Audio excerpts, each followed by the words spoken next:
We're in a very difficult moment. It's a pivotal moment in this conflict.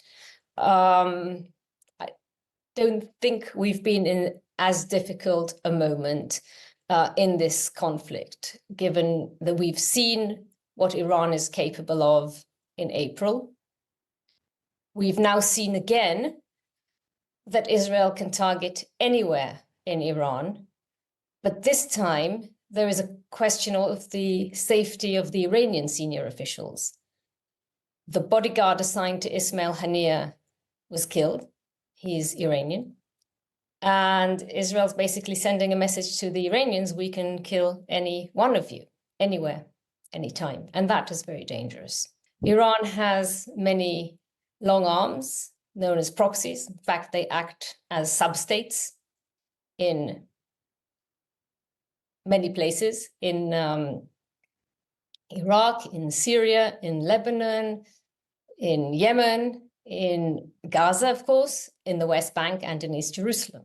So they have got their people training, arming, planning everywhere, and they can reach anywhere in the world. They can also hit Israeli or Jewish targets globally. And the question really is, what next? And it looks like we're heading for very serious escalation, but this really is time for very intense diplomacy.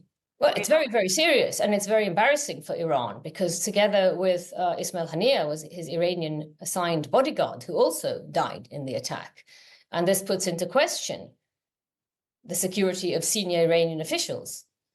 And I think they're going to be very worried about it, because this is a major breach of security. My first thought this morning was about the fact that there was a breach of security that led to the attempted assassination of Donald Trump not long ago. And we're seeing this in such close succession. I mean, these are two major security breaches. And Iran has very tight security, so it is of concern. Well, I mean, we're heading towards an escalation, and Iran has vowed to retaliate. Their proxies, their long arms, the basically substates, have the capability, especially Hezbollah, of targeting anywhere in Israel. Iran doesn't want to be hit directly, so they're likely to operate through the Houthis in Yemen, Hezbollah in Lebanon, some of their armed groups in Iraq and Syria.